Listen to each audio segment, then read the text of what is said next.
Normalnya garis padan jalan tuh dari as jalan 5-7 meter. 374 tuh kemahalan nggak untuk harga di sekitar sini. Itu udah dengan untung kita ya, sekitaran 1 M-an dengan. Sekarang nggak banjir, tapi kalau kepadatan penduduk tinggi dan lainnya itu harus bisa. Kalau kayak gini ya, misal saya ngelihat jalan itu lebih tinggi dibandingkan tanah ini.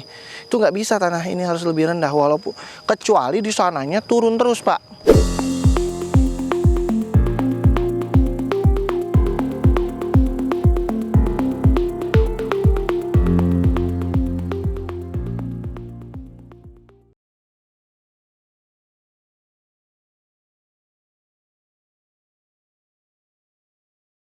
Jadi teman-teman, assalamualaikum warahmatullahi wabarakatuh. Ini kita lagi possibility study lahannya Pak Erson, mau buat perumahan peliperan gitu ya, kecil-kecilan. Insya Allah kita akan beberapa yang kita analisa. Ini kebetulan kita ke lapangan langsung menganalisa secara teknis pada Lison. Apa saja yang perlu dianalisa secara teknis di lapangan? Yang pertama ya, lokasi ini strategis apa enggak? Ya, lead magnet utamanya dalam sebuah proyek itu apa? Ya, dikatakan strategis itu variabelnya banyak ya, bisa dari pasos-pasumnya, aksesibilitasnya, lokasinya dan lain-lain. Dan kita pengen ngelihat bentuk lahan. Bentuk lahannya kayak gimana? Ini bagus nih, bentuk lahannya persegi ya. Ya, ukuran kurang lebih 25 lebih sampai 37 ke sana. Ini persegi ya. Di sini ada jalan desa, cuman aksesibilitasnya ini jalannya kecil. Ya, 3 meteran kurang lebih di sana. Tapi ini kita bisa melakukan perluasan tetap di jalan komplek. Jadi ini kalau ngelihat, jadi kalau di lapangan yang terpenting itu dalam aspek teknis adalah kita melihat kondisional sebenarnya keadaan dari lapangan. Ya, yang pertama dilihat dari bentuk lahannya. Kalau ada bentuk lahan, jadi kita memungkinkan untuk bisa dijadikan kira-kira nanti konsep couplingnya kayak gimana, bentuk set plan utamanya seperti apa, apakah mau ada apa. Nah, ini nanti dilihat juga mengenai handicap yang terjadi. Oh, kurangnya apa yang terjadi. Nah, kalau secara bangunan ini bagus nih, tidak ada pengurukan, lahannya sudah datar, rata, bisa disesuaikan, tanahnya tanah asli, keras, tidak ada handicap sutet dan lain-lain, tidak banyak handicap. Cuman kekurangannya ternyata belum adanya saluran pembuangan menuju sungai. Berarti kan ini harus disiapkan mekanisme option lain. Aspek teknis itu melihat hal-hal yang kayak gitu tuh. Oh, kalau ada handicap ini perencanaannya gimana? Handicap ini perencanaannya gimana? Kita ngelihat juga potensi-potensi utamanya dari proyek ini. Sehingga kita ketika di lapangan bisa membayangkan, oh ini rumah bisa menjadi beberapa option. Option pertama bisa buat jalan tengah nih, rumah saling berhadapan. Oh, kalau tidak memungkinkan berarti supaya lebih mewah berarti rumahnya agak besar. Nah, hal ini nanti harus dikonfirmasi lagi dengan keadaan audit kompetitor. Jadi pendukung lokasi tersebut. Jadi secara ini kita lihat dulu baik itu bentuknya, lokasinya, bentuk tanahnya, aksesibilitasnya, yang lain-lain masuk nggak. Jadi perencanaan aksesibilitasnya gimana? Hal ini karena terkait dengan dana. Ya, bisa jadi di lapangan itu harus buat patok. Berarti kan ini kalau udah bentuknya kayak ini udah kebayang, oh di sana nggak keluar biaya pagar, tapi di sana sebagian kena rumah, sebagian pagar. Di sini rumah, oh biayanya lebih hemat. Oh, ini bikin perencanaan gerbangnya seperti ini. Rencana gerbang saya sarankan jangan kecil, dibuat agak mewah, agak rapi, dibuat eksklusif. Ya, misal kalau tadi merencanakan set plan-nya kayak gini, ya di sini ada gerbang. Ini pintu masuk ke sana, atau di sini gerbangnya nih lebih nggak kelihatan ya. Nah, di sini berarti dimasuk, itu kan lurus dari jalan raya. Kelihatan langsung gerbang, tapi ini pengamannya sistem. Saran saya dibuat eksklusif, Pak. Karena akan menjadi nilai tambah. Beda kalau kita buat rumah langsung nyatu. Kesannya warga, tapi kalau eksklusif pembebanan biayanya itu akan lebih besar ya, tapi value-nya akan lebih meningkat. Jadi ada value apa? Nanti saran saya ini jadi value cluster, Kang. Jadi ada mini cluster di bentuknya. Nah, tinggal value utamanya. Kalau lihat bentuk lahannya ini nggak memungkinkan untuk diadakan pasos-pasum yang banyak. Paling memungkinkannya jalan, taman, tapi tidak ada fasilitas yang lain. Sehingga saran saya maksimalkan dari segi konsepnya, konsep dari desain bangunannya. Saya sih menyarankan ini membangun sebuah desain. Nanti kita lihat audit kompetitor, sampingnya sendiri ini perumahan, tapi rumahnya tipe-tipe lama lah. Kalau ini di bawah 2020, 2018, rata-rata ngedesain kayak gini. Kalau sepanjang jalan tadi di audit kompetitor yang ada, kebanyakan Skandinavian tadi, modern minimalis, yang rapi-rapi. Bahkan potensi harganya cukup lumayan, gitu. Ya, jadi di aspek teknis ini berkaitan dengan teknis. Seberapa besar biaya yang bakal muncul dari aspek pembangunan, gitu. Baik itu pasosnya, pembangunan jalannya, aksesibilitas dan lain-lain. Nah, kalau ngelihat dari fasilitas ini, kita terhalang satu tanah orang dari jalan utama, jalan rayanya. Ada dua opsi yang bisa memungkinkan. Opsi pertama, saran saya, jalan ini tetap dirapihkan, Pak. Supaya apa? Nambah value ke nilai sini. Lebih baik kita ngasih sedikit pembebanan biaya tapi nilai ke sini value dibandingkan didiamkan jalan hanya segini doang. Rencana saya mau di beton ini. Nah, boleh di beton, itu lebih hemat. Tergantung nanti konsepnya. Kalau mau lebih mewah ada beberapa pertimbangan. Jalan tuh ada 3 konsep biasanya yang jadi jalan utama. Pertama, yang paling normal itu pengaspalan. Ya, itu kesannya memang lebih hitam, lebih dingin, lebih mewah dan lain-lain. Tentu harga juga lumayan. Yang kedua, biasanya pengen lebih eksklusif itu di paping, Mbak. Jadi kalau saya malah menyarankan di paping, dari sana ke paping, ke sini kaping. Jadi satu eksklusif sama. Jadi seakan-akan jalan di depan itu adalah milik Pak Darlison, bukan milik jalan umum. Masalah nanti di sini nggak di jalan nggak masalah, itu kan milik jalan desa gitu. Tapi akses menuju lokasi secara teknis itu dimasuk, sehingga ini akan masuk ke dalam di cash flow anggaran biaya secara teknis gitu. Jadi dijalankan. Yang ketiga, betul pakai beton. Beton tuh ada 2, memang betonisasi atau cor. Tentu yang murah, paling murah dicor, cor biasa, tapi kesannya akan lebih panas dan eksklusivitasnya akan jalan. Tinggal gimana value yang mau dibentuk dari konsep di sini. Gitu. Saya udah keliling tadi berapa lokasi, tidak ada saluran. Value di sini hanya kampung biasa. Makanya saran saya yang paling bagus adalah di klaster seakan-akan eksklusif di dalamnya. Dan terlihat dari depan eksklusif. Tapi jalan klaster jangan kecil, lebar sehingga nyaman. Ya, ini minimal tadi ukuran bisa lah pakai kapling 6x10. Saya sarankan bangunan jangan tipe kecil. Tipe minimal 36 lah. Kalau bisa pakai konsep mezanin sehingga ada ruang tumbuh. Tetap ada carport, ada taman, atau tamannya disesuaikan, carportnya diperbesar sesuai dengan segmentasinya, gitu ya. Ini disesuaikan. Jadi di sini kita lihat dari aspek teknisnya gitu, Pak. Jadi aspek teknis ini sangat banget berpengaruh, terutama tentang handicap. Ini nggak banyak handicap ya, sutet nggak ada, kuburan nggak ada. Yang dibutuhkan adalah resapan nih, ya. Urugan nggak ada, zonasi konflik nggak ada, garis padan pun sebenarnya nggak terlalu banyak. Nah, tinggal di sini akses masuk. Ini kalau memang di depan itu mau dijual, maksimalkan. Jadi kalau dalam mekanisme ini nanti buat price list, mungkin perdana lebih murah supaya bisa dapat cash money ini beli yang depan. Nanti sebagian dijual. Tadi ada 2 blok misalnya yang kita buat ya. Blok utama ini kita jual yang mana dulu, di sini atau blok sini dulu, di sini tutup dulu. Atau di sini dibuka dulu, yang dijual di sini dulu, terserah yang mana. Ini menutupi nggak untuk beli ke sana. Nah, di sanalah kita jual lebih mahal. Konsep. Nah, secara otomatis kalau ini digabung, harga di sini meningkat ke sini. Gitu. Jadi sabar kalau untung di awal, nggak usah ini, tapi kita punya aset yang harganya lebih tinggi. Dan nilai yang di sini lebih besar.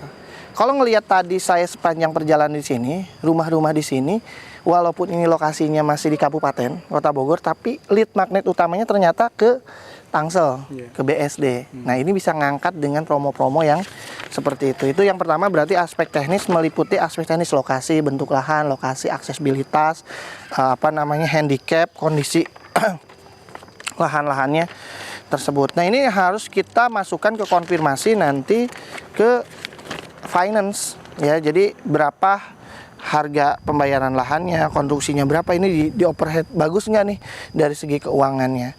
Sini udah ketahuan nih harga sekian, beli contohnya 1 juta. Tipe KDB habis berapa persen? Kalau ya tentunya harus disesuaikan dengan aturan main pemerintah ya. KDH-nya 20. KDB 60%. KDH 20. Berarti yang KDH itu berarti kan yang koefisien dasar hijauan 60 itu berarti KDB-nya berarti 36, CP 36 berarti kan? Iya, berarti buat couplingnya nanti ada namanya KDB lingkungan, ada KDB coupling. Ada KDH lingkungan, ada KDH coupling. Nah, ini harus disesuaikan dulu. Ini akan berkaitan dengan mekanisme FS selanjutnya mengenai perizinan dan legalitas. Kalau yang di KRK itu nggak kelihatan, Pak? Nah, di KRK. Nanti kita baca deh di KRK. Nah, pembangunan set plan ini secara teknis harus disesuaikan dengan aturan main yang ada di pemerintahan KRK itu. Ya, kerangka kerja kita seperti apa. Kalau memang meminta KDB-nya 60%, kalau kayak gini berarti 20%. Otomatis harus ada yang dihilangkan untuk KDH, untuk hijauan. Nah, ini kan kalau secara aspek teknis bisa masuk, berarti hijauan yang memang diminta ini bisa dipakai jadi sumur resapan bersama komunal. Nah, disesuaikan. Kalau misalnya kan dia 60 itu berarti kalau tanahnya 60 berarti 36 tipe bangunannya. Ya. Terus jalan ini sendiri kan sudah 5 kali 37 udah 150. Ya tinggal hitung aja. Misal tanah 100.000 meter, kalau KDB-nya minta 60%, berarti tanahnya yang dibutuhkan untuk pasos pasum itu 400 meter KDH dan KDB lain-lainnya. Di dalam KDB itu ada namanya KDH. Gitu. Itu tinggal disesuaikan aja. Kalau aturan mainnya di situ seperti itu. Dia KDH itu di dalam KDB ya? Dalam KDB. Ya. Jadi ada KDB tadi yang lingkungan berarti totalnya si kapling. Kalau KDB kaplingan berarti per kaplingan. Jadi kenapa ada tipe 36/72? Karena KDB yang disetujui 50%. Itu KDB, namanya KDB kapling. Ada lingkungan. Ya, aksesibilitas jalan tuh berapa, yang harus diaspal berapa, yang harus ada lingkungan hijau, itu KDB lingkungan. Yang saya maksud awal tadi adalah KDB lingkungan dulu. Karena KDB lingkungan sesuai dengan ARK itu yang diajukan. Biasanya kalau nggak sesuai akan dibahas tuh. Oh, berapa yang memungkinkan, oh kita rencananya pengen kayak gini nih 11 kapling, ternyata nggak bisa disetujui, yang disetujui itu cuma 10 atau 8 kapling karena harus meliputi, sehingga kita bisa memaksimalkan kembali, oh ukuran kaplingnya nggak 6 kali 10, rugi kalau 6 kali 10, ya udah dilebarin dikit lah, 7 kali 10 berarti 70 meter, ada sisa kebuang. Tapi sehingga nilai, ada namanya sellable area, ada non sellable area. Yang kita maksud adalah memaksimalkan sellable area dari lingkungan kaplingnya yang ada gitu. Nah, ini tentu akan berkaitan dengan FS selanjutnya, yaitu FS dari segi perizinan gitu ya, dari segi perizinan dan legal. Jadi di clear. Ini jadi kalau jual belinya udah cash ya, udah punya sendiri, suratnya sudah sertifikat hak milik, pemilik belum, masih proses. Proses. Identitasnya milik pribadi ya, pemilik ya. Luas lahan berapa? 950 meter, batasnya tadi udah, total bidang ya kurang lebih 950 meter. Kayak alas haknya belum ya, baru sedang proses ke sertifikat. KDB-nya berapa tadi? 60% per 40 berarti ya. Efektivitas labelnya berapa? Zonasinya tapi kuning ya di sini ya. Kuning. Bisa ya untuk perumahan ya. Yang tadi IPL sekarang KRK ya, sudah keluar ya, izin lingkungan udah ya, izin lingkungan udah, IPR udah ya, dinas terkait paling nanti berarti nanti selanjutnya adalah ke tahap ini Pak, set plan, pengesahan set plan sama IMB, sama pemecahan induk tadi yang berdasarkan tersebut. Jadi teman-teman, kalau ini penting banget ya, jadi jangan buka proyek kalau proyeknya secara peruntukan atau perizinannya tidak dibolehkan. Jadi ini karena kenapa? Ini sampingnya aja udah perumahan, ya. Kita cek di zonasi udah kuning, ya. Alasannya sudah kuning, peruntukan sudah bisa, KRK kita sudah terbit, ya. Kalau dulu tuh namanya IPPT, ya, namanya izin lingkungan, pokoknya izin rekomendasi ya, itu izin terpadu dulu. Iya, izin pemanfaatan tanah ya, ada IPPT, ada IPL, namanya beda-beda. Sekarang namanya KRK. Ini udah fase ini. Berarti fasenya selanjutnya Pak, pastikan set plan ini sesuai dengan KRK. KLB-nya 2,4. 2,4 berarti 2,4 tingginya. Terus ini row jalan KDB 50% itu. KDB 60 ya. Iya, KDB 60%. KDH 20%. 13 meter dari as jalan, dari jalan utama. Jalan utama 2 meter dari garis padan pagar ya. Berarti GSP-nya 2 meter. Jadi kalau ada pagar ini harus mundur dulu 2 meter. Kalau tadi dari S jalan 13 meter jalan utamanya. dari as tuh yang ada titik-titik itu loh, yang putihnya itu mundur berarti 13 meter. Jadi kalau bangun dari jalan utama ruko lah ya. Di depan ruko, iya berarti mundur. Itu lebarnya 10 berarti 5 plus 8 mundurnya 2 kali. Nggak bisa langsung nempel ke perumahan. Nah nanti lihat di izin set plan di dalamnya berapa. Ya, jadi nanti pengajuan biasanya ajuin dulu yang versinya kita. Kalau ada kalau nggak ada perbaikan, alhamdulillah KDB-nya efektif. Kalau tapi biasanya ada sedikit perbaikan, disesuaikan dengan aturan main. Jadi tips ya teman-teman, ngebuat sebuah set plan itu harus berdasarkan izin yang direkomendasikan oleh dinas. Itu jelas kok, KDB-nya berapa, KLB-nya berapa, KDH-nya berapa, GSP berapa, GSB berapa. Jadi buat set plan itu bukan asal-asalan, bukan maunya kita. Ya benar sih maunya kita konsepnya, tapi maunya kita itu harus disesuaikan juga dengan maunya pemerintah. Karena nanti kalau enggak mentok gitu. Ya jadi secara izin sih ini udah bagus, tapi pastikan Pak, set plan perencanaan ini tidak bertentangan dengan KRK yang sudah terbit. Nah, berarti langkah selanjutnya adalah sekarang bedanya di KRK ini untuk namanya bukan IMB, PBG harus banyak rekomendasi. Salah satunya tadi ya izin-izin dari konsultan untuk aspek-aspek legal, standingnya baik itu kerangka kerja dan lain-lain itu harus disiapkan. Kalau bisa dengan konsultan ini dipercepat. Jadi saran saya jangan dulu buka project kalau set plan minimal belum terbit. Kenapa ini jadi acuan? Takutnya kita jualan, set plan-nya nggak disetujui dengan versinya tersebut. Nanti pusing di kemudian hari. Saran saya set plan-nya dijadiin dulu. Sudah sah, syukur-syukur sertifikatnya sudah pecah.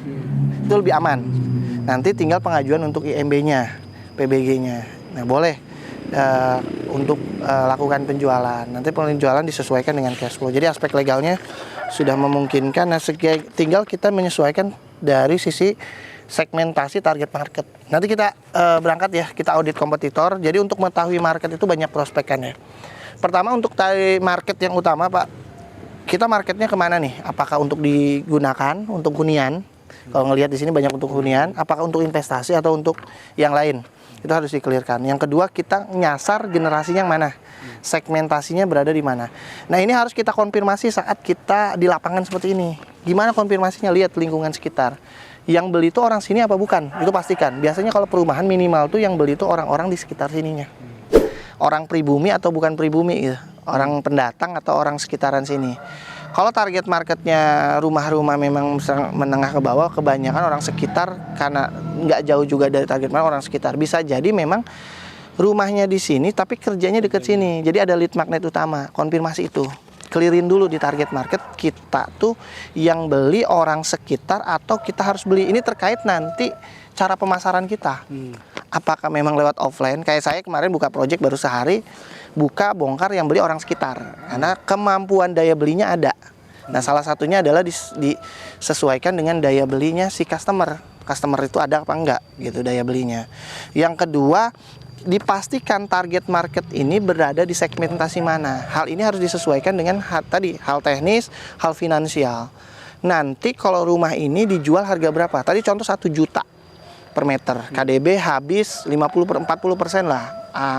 Ya hampir 50% berarti harga normal utamanya setelah KDB itu bukan 1 juta lagi. Harga perolehan tanah matang HPT-nya 1,4. Ditambahlah nanti biaya-biaya buat jalan, ngitun jalan, buat kasos, buat pasum, buat KDH dan lain-lain, berapa persen? Anggap aja bertambah misalnya 500.000. Berarti harga pokok tanah ini ini masih 2 jutaan. Anggap aja 2 juta lah, udah tambah. Berarti ini harus nanti disesuaikan dengan aspek di FS ya. Nggak bisa asal-asal, ini hanya hitung cepat aja, quick count. Jadi berarti harganya 2 juta. Kalau tipe 60 berarti 120 juta. Itu baru HPP. Kita mau ngambil jual harga berapa? Gitu. Beli 1 juta, ngambil 1 juta lagi. Berarti tanah itu 3 juta. 3 juta kali 60. 180 juta. Itu udah dengan untung. Kalau jual kapling aja udah untung. Lumayan kan, beli 1M dapat untung 1M minimal. Berarti kalau kayaknya kemahalan Kang. Yang di depan tuh wajar 3 juta, kalau di sini nggak wajar. Berarti dikasih value. jalannya dirapikan, bentuknya dirapikan, salah satu value-nya ada dijadikan rumah. Oh, dikasih rumah bangunan berapa? Oh, kita buat tipe 36 lah. Ya, dengan anggaran 36 misalnya per meter berapa? Ngambil yang maksimal 4 juta misalnya. Yang bagus itu. 36 kali 4 juta berapa tuh? 136 144 ya. 134 ya. 144. Berarti 144 juta plus 180 juta ini dengan untung ini dasar 324 plus biaya nanti marketing, legalitas, perizinan, pajak dan lain-lain berarti 400 juta. Belum misal biaya ini ya, biaya pasum jalan. Tadi udah masuk di 1,2 juta itu kan dasar 1,4 dari KDB. Tapi itu tanah baru. Iya, kan tanah bangun.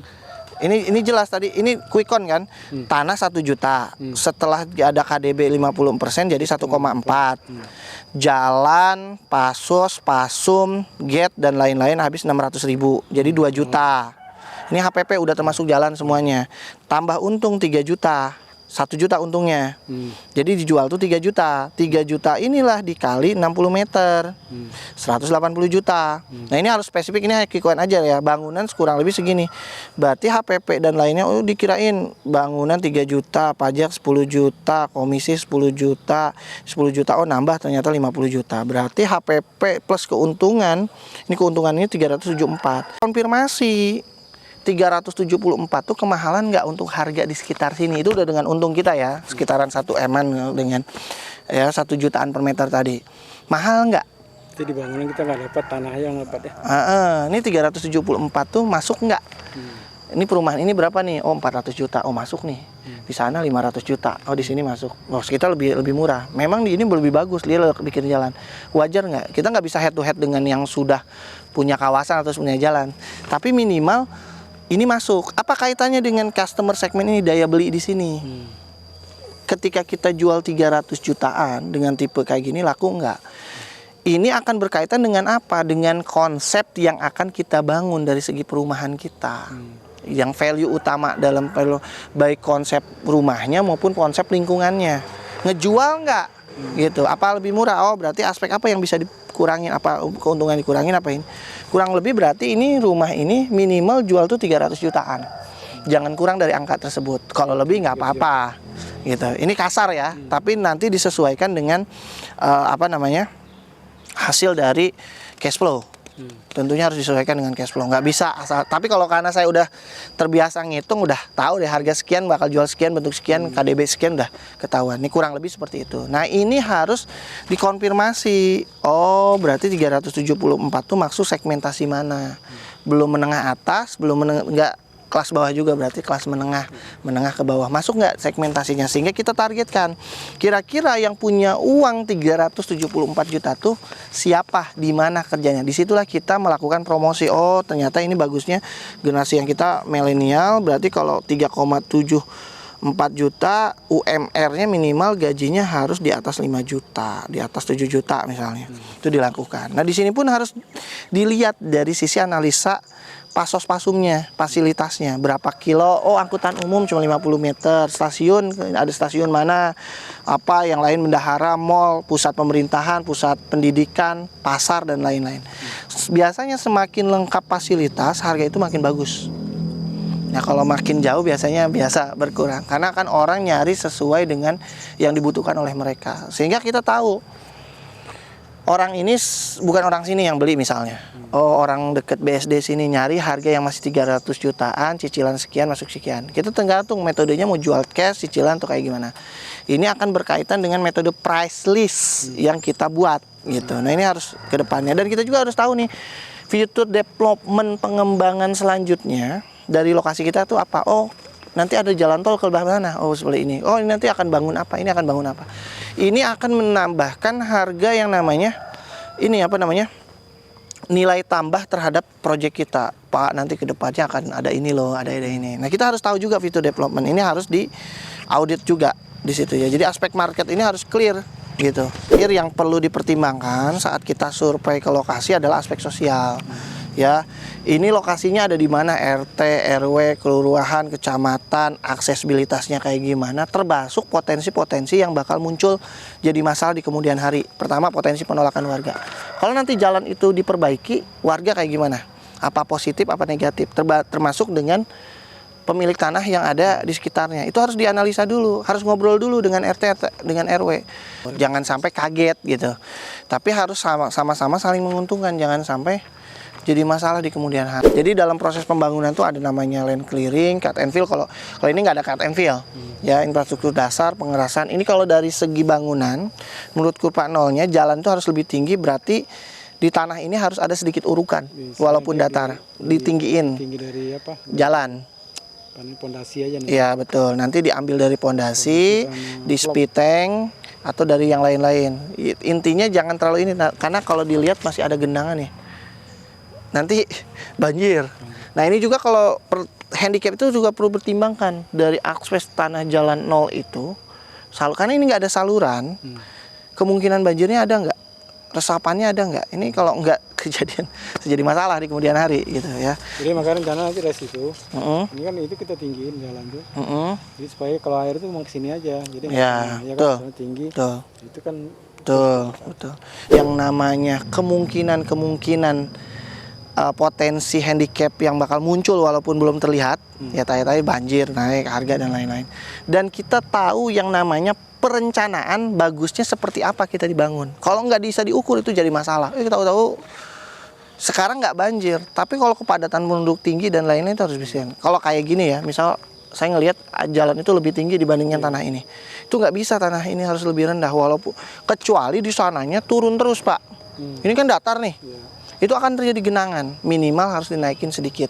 Syukur-syukur nol jalannya lebih tinggi dari nol jalan utama. Biasanya kalau dalam mengukur aspek teknis, salah satunya mengukur dari aspek jalan tersebut gitu. Itu yang dipertimbangkan. Jadi aspek yang terakhir sosial ini, kira-kira ada apa nih ormasnya? Karang Taruna. Terusnya ada apa lagi? Tadi ada Betawi Rempung. Nah saran satu lagi saya sarankan adalah audit kompetitor. Audit kompetitor tuh banyak aspek yang diambil.